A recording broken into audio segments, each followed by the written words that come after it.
¿Qué tal? ¿Cómo están? Y bienvenidos a Panorama Cardinal, nuestro informativo de Cardinal TV, el canal del país, de la Cámara Uruguaya de Televisión para Abonados. Presentamos los títulos para nuestra edición informativa de Panorama Cardinal. El gobierno presentó los principales ejes para mejorar la competitividad y la inserción internacional. En Rivera, lanzamiento de la Feria de la Primavera, tendremos el informe. Pueblo Las Flores se inaugura badén y mejoras en pavimento asfáltico y alumbrado público, tendremos la información. Además, nos iremos al departamento de Canelones, donde Santa Lucía cuenta con su primer centro de barrio en Municipal 1. Además, el intendente de Paysandú, Mario Díaz, encabezó la entrega de 21 viviendas en el marco del programa de realojos. Asimismo, como cada viernes, el segmento de automovilismo de la mano de Omar Toledo y el anuncio de todo el ciclo Quédate en casa para este viernes y el fin de semana. Bueno, y vamos a comenzar el desarrollo de la información que tenemos para compartir con ustedes en Panorama Cardinal con la palabra del ministro de Educación y Cultura, Pablo da Silveira, en el marco de la Expo Prado. Si hacemos eso en materia de educación, lo que pasaba hace un año es que estábamos hablando de lo que habría que hacer en educación para mejorar los muchos desafíos y problemas que existían. Veníamos hacia muchos años, en muchos ámbitos y con la participación de muchos actores, hablando de los cambios necesarios en educación.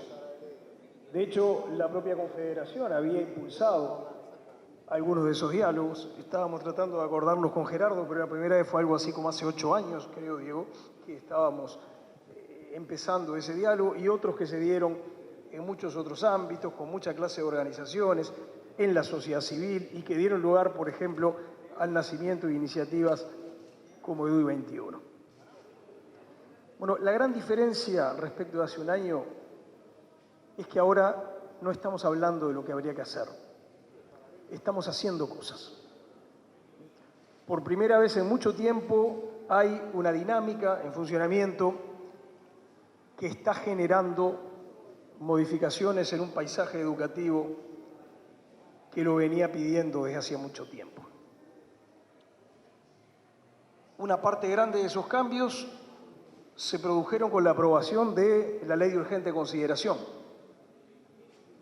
Si uno ve el conjunto de modificaciones que se introdujeron en el capítulo de educación de esa norma, lo que hay no es una ley de educación alternativa a la que había, no es una reforma completa del sistema educativo, pero son muchos más cambios en el terreno educativo de los que habían ocurrido en toda la década anterior.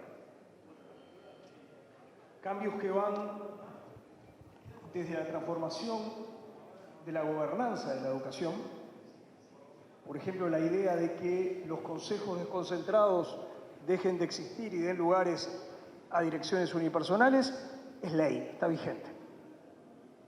Y si nos tomamos tiempo para la aplicación es porque no somos prepotentes y porque respetamos expectativas y derechos legítimamente adquiridos, pero es ley. O tenemos modificaciones de rango legal que permiten organizar la carrera docente, organizar la distribución de cargos docentes, la distribución de horas docentes, de maneras bien distintas a como se estaban haciendo no solo en los años, en las décadas anteriores. No solo hemos avanzado mucho en esos cambios, que además son cambios que cuentan con mucha legitimidad, que fueron respaldados por una amplia mayoría parlamentaria y que además tienen un amplio respaldo de parte de la opinión pública. Eso se debe en parte a todos esos años en los que conversamos sobre lo que habría que hacer.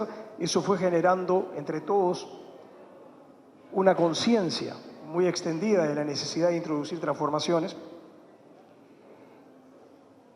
Y también se debe a que las últimas elecciones nacionales fueron una especie de plebiscito respecto de los cambios que había que introducir en la educación.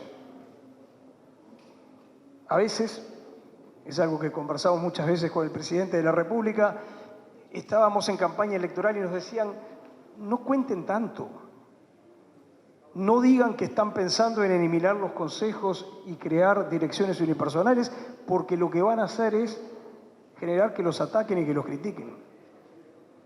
Y nuestra respuesta era decir, lo hacemos porque queremos que la gente nos vote sabiendo que nos vota para hacer esto. Y eso nos va a dar toda la legitimidad que necesitamos para poder hacerlo. Y eso ocurrió, y cuando uno ve los niveles de aceptación de estas propuestas, se da cuenta que no solo son propuestas transformadoras, sino que son propuestas con amplia base de apoyo en la opinión pública, porque en el fondo son propuestas populares, porque son propuestas que van en defensa de los intereses y de las necesidades de los más débiles. Los más privilegiados no necesitaban cambios en educación. Con lo que había, funcionaban bien. Los que necesitaban y siguen necesitando cambios son los más débiles. Bueno, ahora la ley de presupuesto es un segundo paso enormemente importante. Nos da los recursos necesarios para seguir adelante con esta dinámica de cambios. Contra lo que se dice por ahí, la educación está cuidada, está protegida en esta ley de presupuesto. ANEP tiene más recursos de los que tenía en el ejercicio presupuestal anterior. El Ministerio de Educación y Cultura tiene más recursos de los que tenía en el ejercicio presupuestal anterior. UTEC tiene más recursos de los que tenía en el ejercicio presupuestal anterior, a pesar de que estamos en una situación de dificultad económica. El esfuerzo que hoy está haciendo la sociedad uruguaya en su conjunto para darle recursos a la educación es mayor al que se venía dando si lo comparamos con la disponibilidad de recursos que tenemos hoy para usar.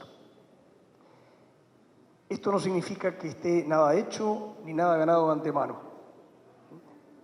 pero pusimos en marcha una dinámica de cambios que está funcionando, que está avanzando, y ahora contamos con los recursos, por poner un ejemplo del que muchas veces hablábamos en estos años, la necesidad de transformar profundamente la formación docente en este país.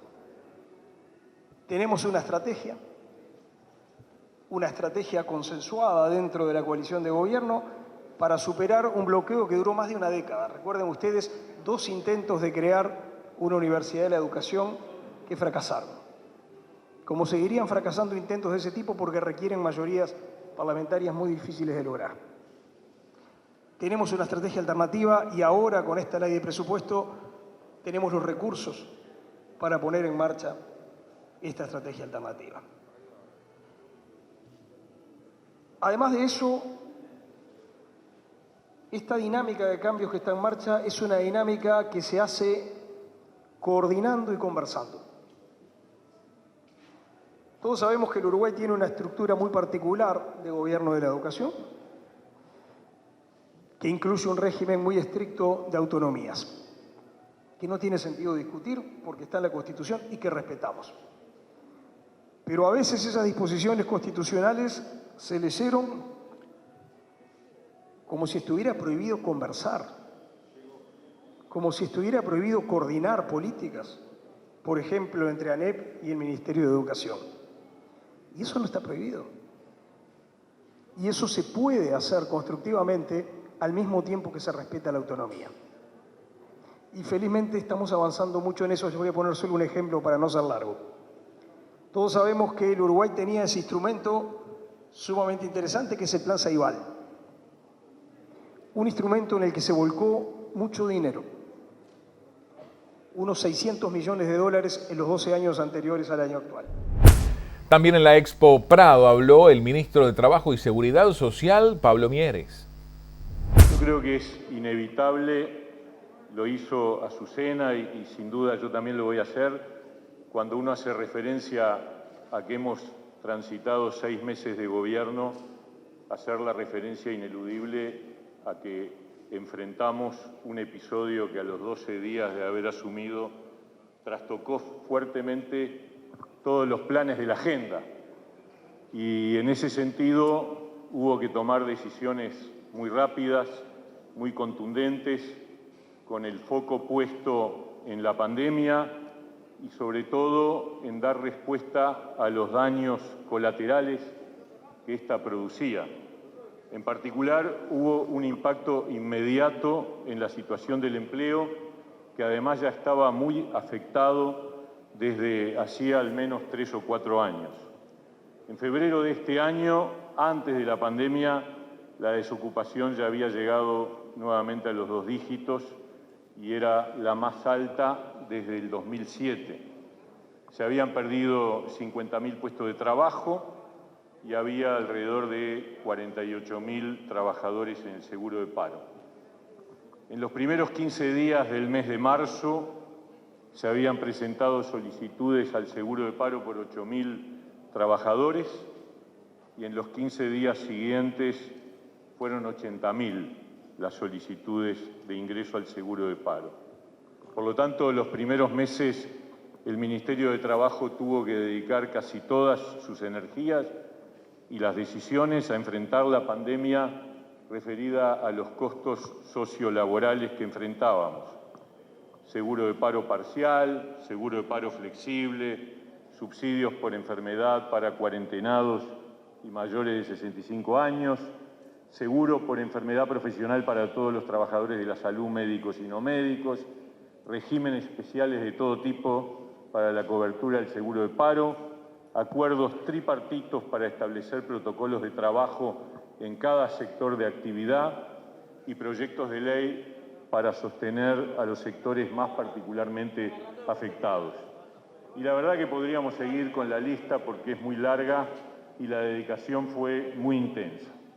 Sin embargo, a pesar de que todavía hoy los impactos de la pandemia nos requieren de mucho tiempo, en estos 6 meses que parecen bastante más, no hemos dejado de avanzar en el cumplimiento de nuestro proyecto de gestión gubernamental y en nuestros objetivos y metas iniciales. En primer lugar, hemos aprobado a través de la Ley de Urgente Consideración la conformación de la Comisión de Expertos para llevar adelante una reforma de la seguridad social profunda, integral y abarcativa. Esta comisión, como se sabe, va a estar integrada por especialistas representativos de los partidos políticos, del gobierno y de los actores sociales. Obviamente, esto incluye la representación de empresarios, trabajadores y también jubilados. Tenemos la convicción de que este es un tema decisivo para la sustentabilidad de nuestra sociedad y para nuestro proyecto de país en el presente y de cara al futuro. Yo no voy a explayarme sobre la necesidad estructural de la reforma, sobre las fuertes determinantes que tiene nuestra estructura demográfica, sobre el creciente e insostenible déficit que el sistema actual vigente está sufriendo. Pero vamos a decir con claridad que esta reforma, además de ser profunda, integral y abarcativa, debe garantizar una sustentabilidad de larga duración y además debe ser impulsada con urgencia. En este tema el timing es muy relevante porque las señales de transformación no pueden esperar y porque una reforma de la seguridad social proyecta sus efectos por muchos años. Nuestro objetivo es que apenas se instale la comisión, que será en los próximos días, esta trabaje de acuerdo con los plazos establecidos por la Ley de Urgente Consideración, obviamente escuchando a todos los actores sociales y a los intereses colectivos que correspondan, pero también con la meta de que a mediados del año próximo podamos ingresar el proyecto de ley de reforma al Parlamento, teniendo plena conciencia de que la aprobación de una reforma de la seguridad social debe producirse en el transcurrir del próximo año, seguramente en su segunda mitad. En segundo lugar, también hemos dado cumplimiento a otro compromiso que expresamos todos los partidos que integramos la coalición durante la pasada campaña electoral. Hemos impulsado y se ha aprobado en la Ley de Urgente Consideración una normativa que garantiza que las medidas de lucha sindicales no pueden en ningún caso afectar el derecho de los trabajadores no huelguistas, ni tampoco el derecho de la dirección de la empresa de ingresar a sus establecimientos. Dicho todo esto, sin afectar el alcance legítimo del derecho de huelga, cuya consagración obviamente está fuera de discusión. En tal sentido, aprobada la ley, en estos próximos días estaremos impulsando un decreto que determine con claridad los procedimientos correspondientes para aquellos casos en que alguna medida de ocupación de los lugares de trabajo impidan el ejercicio de los mencionados derechos, tanto del trabajador no huelguista como de los directores de la empresa a ingresar, para lo cual habrá de derogarse los decretos preexistentes. Bueno, otras informaciones en Panorama Cardinal. El gobierno presentó los principales ejes para mejorar la competitividad y la inserción internacional. Quisiera empezar recordando que hace exactamente un año, el 11 de septiembre del año pasado, en plena campaña electoral, hacíamos una presentación similar y en el día de hoy repasé las preguntas y las propuestas que en ese momento formulábamos. Se nos preguntaban cuáles eran las propuestas en ese momento para solucionar el atraso cambiario, cómo disminuiría el déficit fiscal, si lo haríamos aumentando la carga impositiva, cuáles serían las medidas de carácter urgente que tomaría un eventual gobierno en caso de que estuviéramos nosotros en esa situación para solucionar los temas de empleo y cuáles serían las propuestas para una reforma de seguridad social. Y un año más tarde, repasando las propuestas que uno en ese momento formulaba, es con satisfacción que los compromisos que en ese momento se mencionaron siguen vigentes y que en estos 6 meses de gobierno hemos avanzado muchísimo, a pesar de la situación de pandemia que tiene nuestro país. En esa oportunidad decía que el llamado atraso cambiario, que es un claro indicador de la falta de competitividad que tiene todo el país y todos los sectores de nuestra economía, debía encararse con una mejora de la política fiscal y que la mejora para mejorar la competitividad, para retomar el crecimiento, tenía que abarcar el fomento a la actividad emprendedora, innovación, el desarrollo de las micro, pequeñas y medianas empresas, reorientar las políticas de inserción internacional de nuestro país, ir hacia un nuevo modelo de relaciones laborales basadas en la cooperación, tener una gestión más eficiente de las empresas públicas, avanzar en materia de infraestructura, de seguridad y de educación. Respecto al camino para mejorar el déficit fiscal, y en ese momento la discusión era bien fuerte, si se elegía bajar el gasto o si se elegía aumentar los impuestos, nuestra respuesta fue contundente: no íbamos a aumentar impuestos y hoy mantenemos la misma postura a pesar de estar atravesando la crisis sanitaria. Afirmamos que las medidas de carácter urgente para retomar la actividad económica y así lograr aumentar el empleo iban a estar comprendidas en una ley de urgente consideración y que en esa misma ley se presentaría la creación de una comisión multipartidaria de expertos para rediseñar la reforma de seguridad social. Creo que varios de ustedes ya han repasado mentalmente cuál ha sido el trabajo en estos 6 meses y se dan cuenta que los compromisos que hace un año asumíamos los hemos cumplido y estamos avanzando en lo que queda pendiente. Permítanme repasar brevemente el camino que hemos recorrido en materia de política económica en estos 6 meses.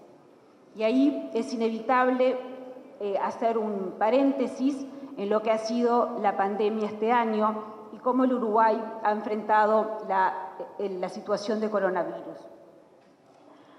Al desatarse la pandemia, el 13 de marzo, muy tempranamente anunciamos, como decía Gerardo al inicio, que los motores de la economía uruguaya tenían que seguir funcionando.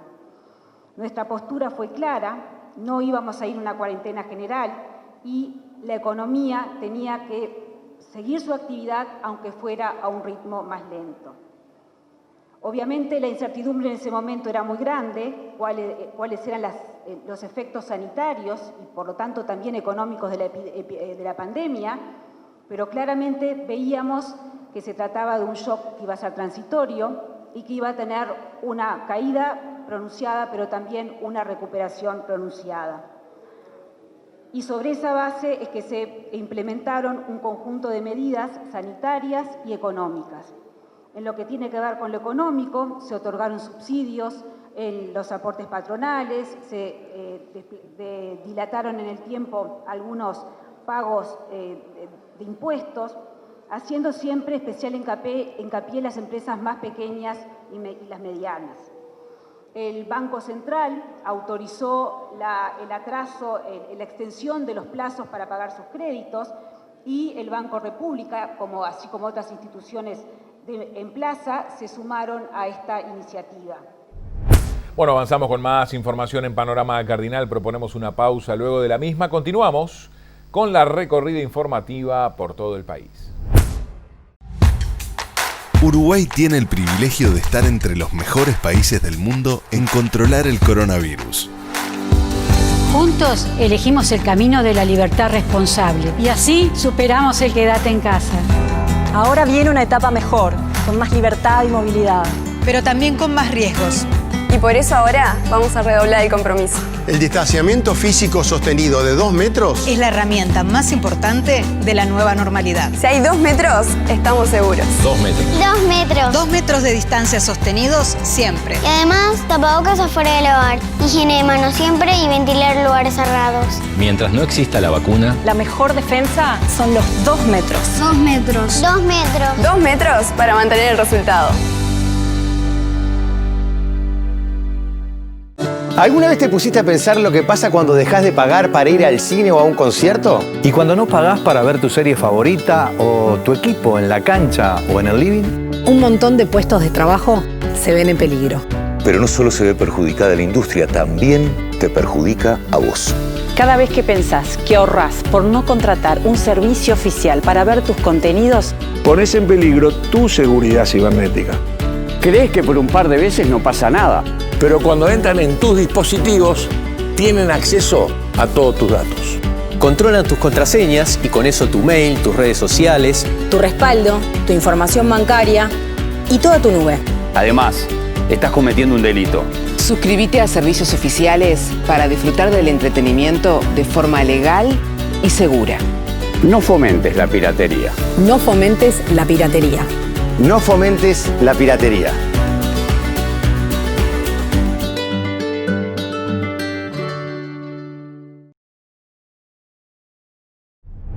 Bueno, avanzamos con más información en Panorama Cardinal. También tenemos la opinión del ministro de Ganadería, Agricultura y Pesca, que se refirió al sector agropecuario y dijo que logró mantenerse activo durante la pandemia. En primer lugar, expresar nuestro más absoluto apoyo y sobre todo destacar el valor que ha tenido la Asociación Rural para encarar este desafío, y ya hace varios meses que se decidió en un escenario bastante complejo. Una vez más los uruguayos demostramos que nos gustan las difíciles, y sobre todo en respaldo a la cabaña nacional, que es un trabajo que se comienza desde que los animales son muy jóvenes. O sea, es muy difícil detenerlo en un determinado momento, y hay mucho en juego cuando se llega a esta altura. Por eso respaldamos en todos los términos al accionar de la Asociación Rural, y esperemos que este evento, que va a ser el único en Latinoamérica de esta clase, porque todos los otros fueron suspendidos, termine en una fiesta. Y es responsabilidad de todos nosotros, como hemos hecho hasta ahora, para que así sea. Yo creo que en el sector agropecuario no se ha detectado el efecto de la pandemia en lo interno. Ha logrado mantenerse activo y ha sido fundamental para la realidad que hoy tenemos los uruguayos, y el desafío todavía está vigente. Los impactos que ha tenido la pandemia en el sector agropecuario han venido del exterior, de los impactos en nuestros mercados. Pero sigue siendo nuestro desvelo que la actividad económica se mantenga, que mantengamos el virus afuera de nuestras cadenas agroalimenticias, y que al revés se incremente para que podamos producir más dólares genuinos que al volver al país generen más trabajo para todos los uruguayos. El efecto de la pandemia se ha reflejado en nuestros mercados, pero de todas maneras se han mantenido activos, han rotado, hemos cambiado, hemos tenido problemas, los hemos subsanados. Y bueno, venimos andando, pasamos todas las cosechas de verano y venimos recuperando espacio. Yo soy optimista al respecto y soy optimista que una vez que el mundo logre superar esta pandemia, va a tener que seguir comiendo. El Uruguay es un productor de alimentos y no puede prescindir de ellos. Y países como el nuestro van a ser los que van a tener garantizado por lo menos trabajo. El Ministerio ya ha hecho público unas cifras que son estudios de análisis estadístico. No podemos hablar de cifras preliminares que en estos días se van a divulgar, es así. Pero hoy podemos afirmar con cierto grado de probabilidad de que estamos ante un stock récord vacuno de arriba de 12 millones de animales, un stock récord de terneros, que era una cosa ampliamente anhelada por el sector, de arriba de 3 millones, y que se mantiene la máquina productiva, que son 4 millones de vacas de cría. Son cifras buenas que nos hace pensar de que tenemos un stock preparado para afrontar mayores desafíos. Probablemente el próximo paso va a ser que esos 3 millones de terneros se transformen en 3 millones de animales faenados al año. Y eso va a ser un desafío muy importante. Nos vamos al departamento de Rivera con la información. La intendenta Alma Galup destaca que en Pueblo Las Flores se inauguró un badén y mejoras en el pavimento asfáltico y también en el alumbrado público. Hoy estamos en Las Flores recorriendo entonces un pueblo que hacía un tiempo que no venía y que realmente quedé muy sorprendida.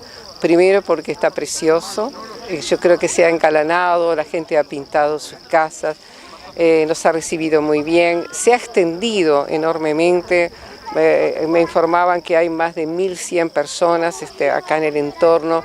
Creo que es importante entonces considerarlo como uno de los lugares de campaña quizás de los más poblados. Pero se hizo entrega a la comunidad de un badén que era fundamental justamente para lo que es el día a día de los ciudadanos, para poder entrar y salir sin dificultades, porque esto se anegaba y que de alguna manera podía sorprenderlos e interrumpir ese tránsito a veces cotidiano hasta de estudiantes y gente que sale a trabajar. Así que creo que eso realmente fue importantísimo. Pero hoy estamos acá en un lugar muy particular, que fue muy demandado y es un espacio infantil y se entregaron entonces juegos infantiles.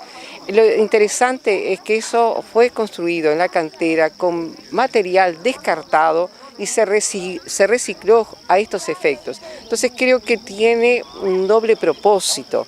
Primero, el de recuperar materiales que de alguna manera no iban a ser utilizados, y con un destino que justamente es tratar entonces de distraer y jugar entonces a los niños de acá del interior del departamento. Creo que entonces fue a ser un día sumamente feliz para toda la gente del lugar. Ahora vamos a concurrir a un espacio artesanal construido, entonces ese espacio particularmente por los artesanos, enriquecidos por maquinaria también que se destinó para que ellos pudieran trabajar. Y eso creo que es una conquista importantísima. Primero, desde el punto de vista laboral. Segundo, porque se trabaja con un material de la zona, que es la producción de la zona, fundamentalmente con la lana, con tejidos. Y tercero, porque eso desde el punto de vista de lo psicológico y también de lo laboral y de lo que se considera que debe ser el emprendedurismo, eleva la autoestima de la gente sabiendo que están haciendo objetos que evidentemente van a ser vendidos y en las cuales ellos de alguna manera se reflejan. Así que es un excelente día para Las Flores. Y quiero decir algo más. Entre el grupo de artesanas que se llama El Rosedal, es interesante saber que el nombre Las Flores proviene de, según la tradición oral, de unas preciosas chicas que vivieron en este lugar, y a ese nombre, Las Flores, se debe porque eran consideradas las flores del lugar, las flores del pago. Así que se regalaron flores del Rosedal para las flores entonces de Las Flores.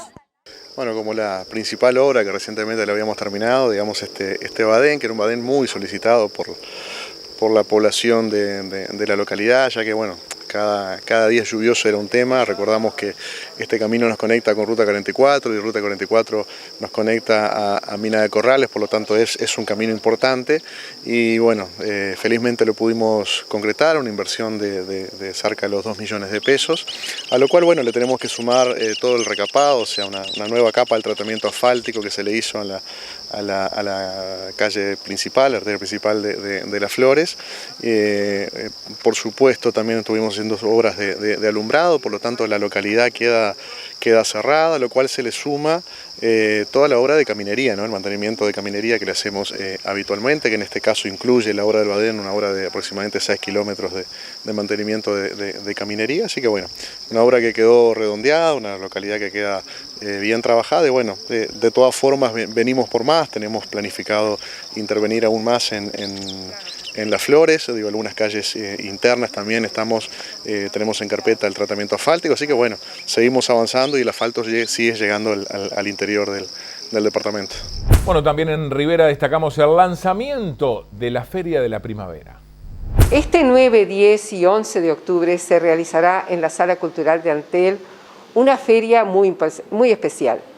Esta es una convocatoria importante para toda la población de Rivera y también de la frontera en general, Rivera-Livramento. Y yo digo porque desde el punto de vista afectivo, realmente para mí es importante que esta sala cultural comience a funcionar, y sobre todo con una feria. ¿Por qué la feria? La feria es un espacio donde de alguna manera todo se ofrece, todo tipo de productos, todo tipo de personas, digamos, interesadas en diferentes productos puede llegar, puede visitar y puede comprar. Entonces creo que ese concepto que tuvo de inicio la Sala Cultural de Antel se reabre nuevamente, es decir, que sea un lugar para todos. Entonces no hay nada mejor que una feria, que tiene sus orígenes entonces muy profundos, pero donde reinó en la Edad Media, donde justamente fue como un shopping a cielo abierto, donde todo se exponía y todo se vendía. Cuando hablo con ese criterio de que todo se exponía y se vendía, va a ser evidentemente todos buenos productos, jerarquizados, donde hay desde prendas de segunda mano, hay plantas, hay objetos decorativos, hay artesanía, hay joyería, es decir, que todo va a estar expuesto. Pero además de eso, va a haber un espacio muy especial para artesanos muy aquilatados acá en la frontera, como cuando yo nombre a Ariel Rodríguez, evidentemente lo asociamos con la platería criolla. Si hablamos de Candy Olivera, hablamos de la mejor huasquería que prácticamente conocemos en la frontera. Y si hablamos entonces de un artesano que evidentemente trabaja el hierro como pocos, Guillermo Laguna, creo que es importante saber que la población va a contar entonces con un espectro de productos importantísimos entonces para disfrutarlos, para comprarlos y también entonces para aconsejar a los que no llegaron hasta ese momento lo hagan en el transcurso de estos 3 días, 9, 10 y 11 de octubre. Cuando hablamos de artesanía, hablamos de creatividad, pero hay algo que es importante destacar. Este es un emprendimiento que se concreta en época de pandemia y constituye realmente algo muy importante desde el punto de vista de las emprendedoras y emprendedores que van a estar allí, de saber adaptarse a una situación peculiar. Si bien van a haber 21 están exponiendo, podrían haber sido más, van a estar asegurado entonces un protocolo que evidentemente haga posible esa visita en ese lugar, con un recorrido muy especial, donde no se va a poder estar durante mucho rato, no va a ser un lugar para sociabilidad, pero sí para recorrer, admirar, mirar y comprar. Desde otro punto de vista, todo lo que es creación, desde el punto de vista de la artesanía, va a estar presente. Y ofreciendo productos que de alguna manera también jerarquizan a la frontera, productos típicos que evidentemente lo asocian con lo que produce el lugar. Es decir, que si alguien compra una artesanía local, cuando se traslade a su casa, va a focalizar en ese objeto aquel recorrido, aquel lugar y aquella feria. Entonces nos convertimos en un producto que va a estar en una casa, y en un lugar donde Rivera va a ser recordado. Y ese es el objeto fundamental entonces de lo que es la artesanía y el valor. Pero además de ser importante el emprendedurismo, la adaptación, entonces también tenemos que decir que esa feria puede convertirse en un producto que permanezca en Rivera y se asocie al calendario riverense, que eso evidentemente es lo que estamos apostando. Bueno, seguimos con más información en Panorama Cardinal. Proponemos una pausa, luego de la misma continuamos la recorrida informativa por todo el país. Ya volvemos. Uruguay tiene el privilegio de estar entre los mejores países del mundo en controlar el coronavirus. Juntos elegimos el camino de la libertad responsable y así superamos el quédate en casa. Ahora viene una etapa mejor, con más libertad y movilidad. Pero también con más riesgos. Y por eso ahora vamos a redoblar el compromiso. El distanciamiento físico sostenido de 2 metros Es la herramienta más importante de la nueva normalidad. Si hay 2 metros, estamos seguros. 2 metros. 2 metros. 2 metros de distancia sostenidos siempre. Y además, tapabocas afuera del hogar. Higiene de manos siempre y ventilar lugares cerrados. Mientras no exista la vacuna, La mejor defensa son los 2 metros. 2 metros. 2 metros. 2 metros para mantener el resultado. ¿Alguna vez te pusiste a pensar lo que pasa cuando dejas de pagar para ir al cine o a un concierto? ¿Y cuando no pagás para ver tu serie favorita o tu equipo en la cancha o en el living? Un montón de puestos de trabajo se ven en peligro. Pero no solo se ve perjudicada la industria, también te perjudica a vos. Cada vez que pensás que ahorrás por no contratar un servicio oficial para ver tus contenidos, Pones en peligro tu seguridad cibernética. Crees que por un par de veces no pasa nada, pero cuando entran en tus dispositivos, tienen acceso a todos tus datos. Controlan tus contraseñas y con eso tu mail, tus redes sociales. Tu respaldo, tu información bancaria y toda tu nube. además, estás cometiendo un delito. Suscríbete a servicios oficiales para disfrutar del entretenimiento de forma legal y segura. No fomentes la piratería. No fomentes la piratería. No fomentes la piratería.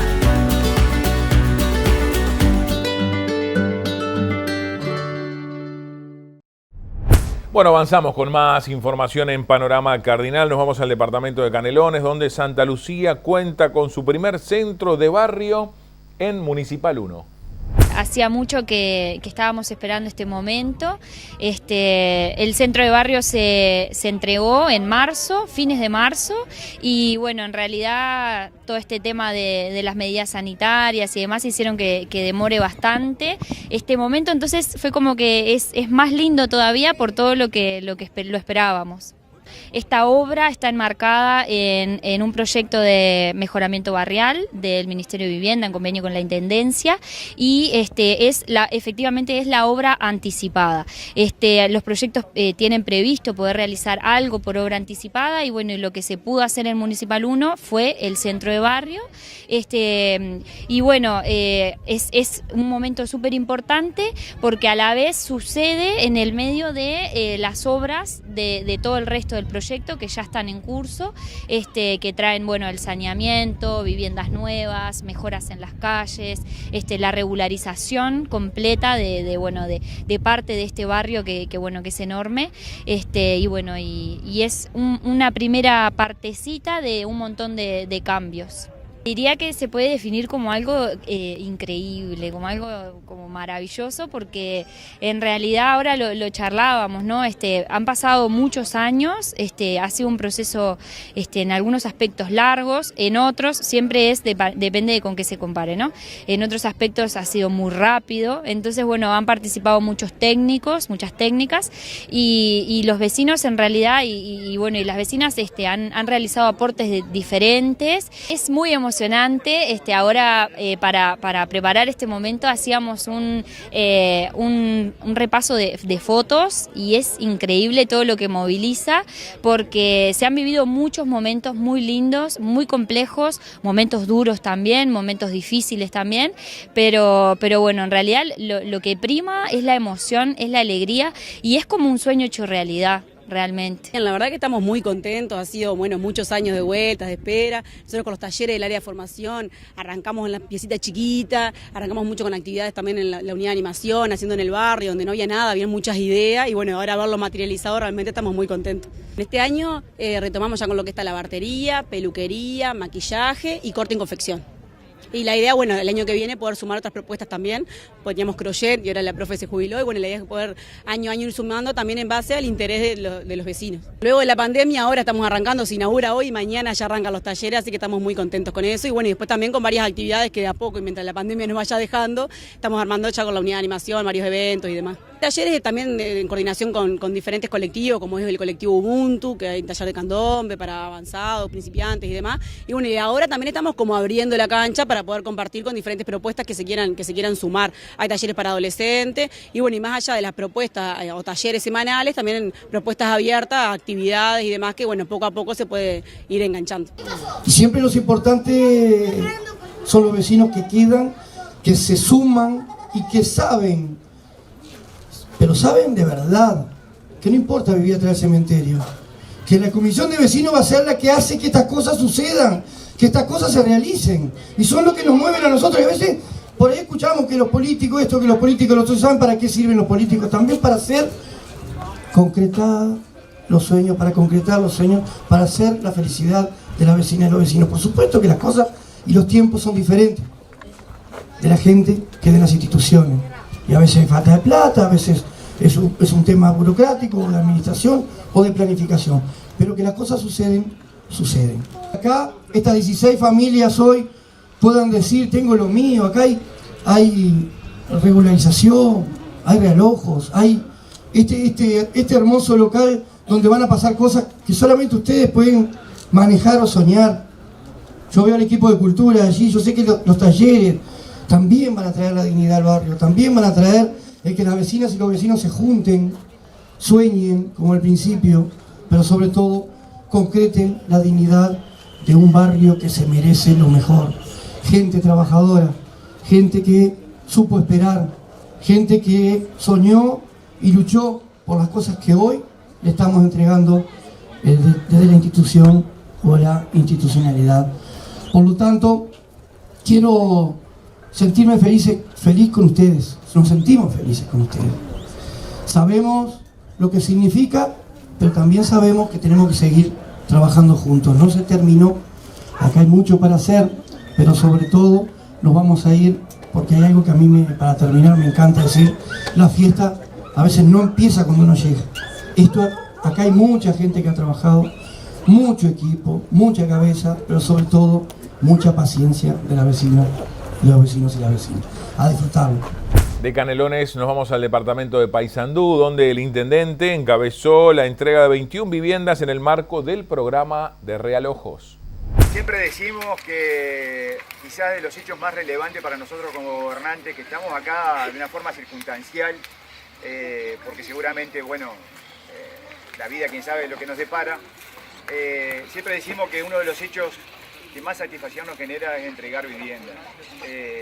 Sabemos lo que representa la vivienda para cualquier familia, y más en el caso de ustedes que están viviendo hasta este momento en un lugar que sufre cada cierto tiempo los problemas de las inundaciones, que tiene problemas de contaminación.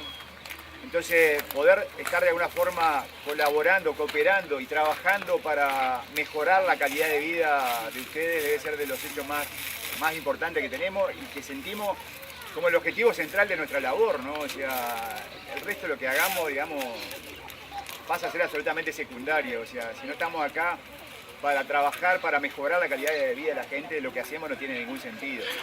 Entonces, valorar primero que nada eso, reafirmar la satisfacción que nos genera esto, valorar el esfuerzo que se hace desde la Intendencia, ¿no? O sea, este logro, esta concreción que ustedes están alcanzando hoy, es producto de recursos del Gobierno Nacional a través del Ministerio de Vivienda y recursos del Gobierno Departamental, que puso como un objetivo fundamental llevar adelante esta política de realojos que hemos venido desarrollando, ¿no? O sea, fundamentalmente apostando a los sectores y a la población que está viviendo por debajo una cota de inundación que nos trazamos como una primera meta, ¿no? Y en ese sentido que hemos venido trabajando y como decimos siempre, no solamente en lo discursivo, no solamente decir que hacemos esto, sino poniendo recursos, que en última instancia es lo que realmente vale. De nada sirve decir sí, vamos a trabajar por la gente si a su vez después eso no se acompaña con plata, que en última instancia es lo que hace falta para que efectivamente se lleven a cabo las cosas, ¿no?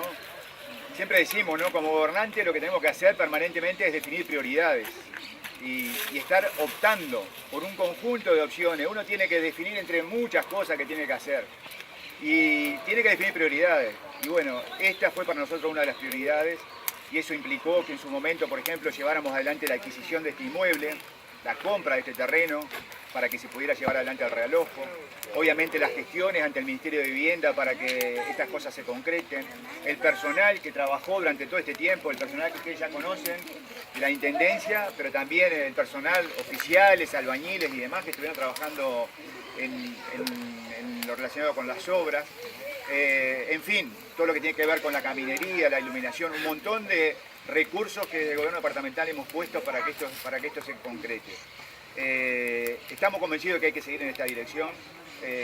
Seguimos trabajando para que lugares que históricamente estuvieron olvidados, porque siempre lo decimos, ¿no? Ustedes vienen de un barrio que desde hace décadas estaba olvidado y hoy goza de contar, por ejemplo, con una plaza, con un espacio público, que fue una decisión de este gobierno de llevar adelante.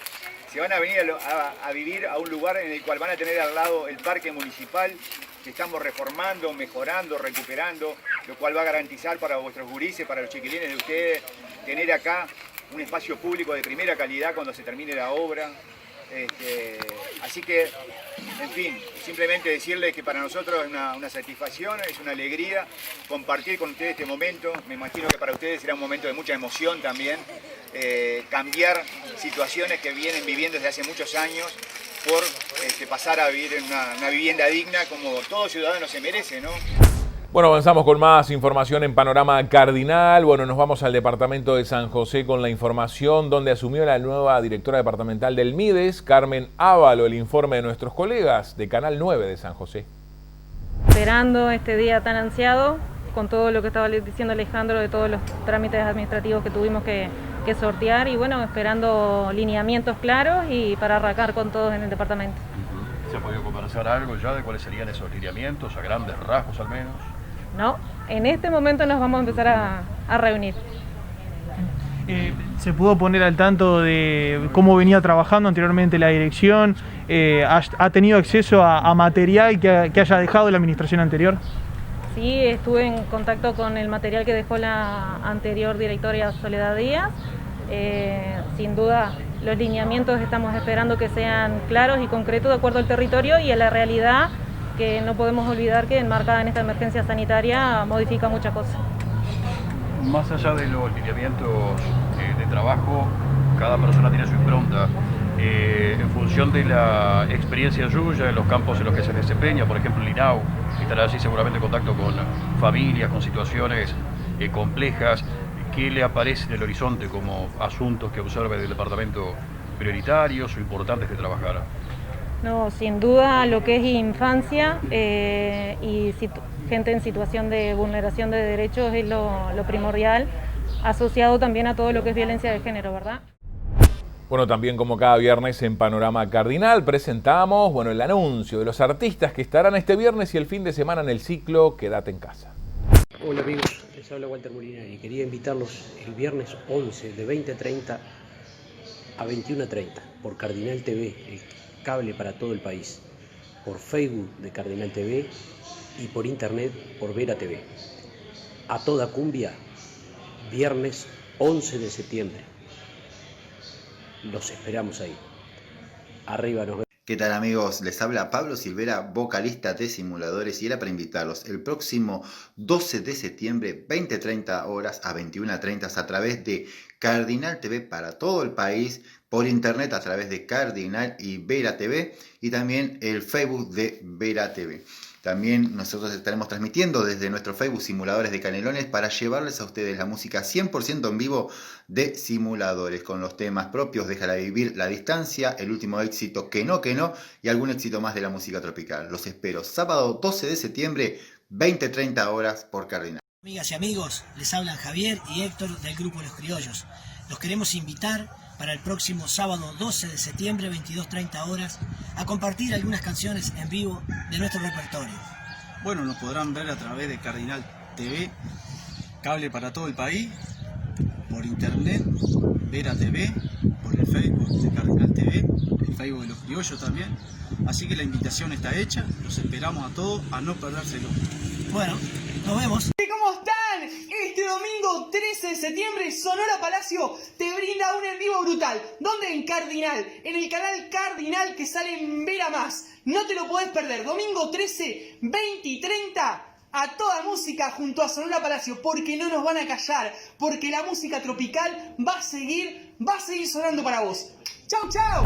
De esta forma finalizamos Panorama Cardinal, nuestro informativo de Cardinal TV, el canal del país, de la Cámara Uruguaya de Televisión para Abonados. El agradecimiento a los colegas por su participación, que tengan un excelente fin de semana y nos reencontramos el lunes con toda la información. Muchas gracias.